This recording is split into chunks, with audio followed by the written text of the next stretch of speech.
আসসালামু আলাইকুম। ২৫ সালে আজকে শেষ দিন। ২৬-এ পা দিব আগামীকাল। এই ২৫-এ অনেকগুলা ঘটনা আমার জীবনে ঘটেছে। যেমন আমার ছোট একটা ভাই ছিল। সে হঠাৎ করে স্ট্রোক করে মারা গেল। অনেক কষ্ট পেয়েছি এই ভাইটি এবং কিছু জানায় নাই, তার ক্ষোভ ছিল, একাকী জীবন কাটাতো। তারপরে শেষের দিকে আমার শাশুড়িটা মারা যায়।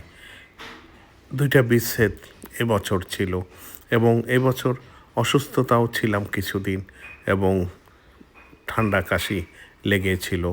অনেক ঘটনার সম্মুখীন হয়েছিলাম এবছরে।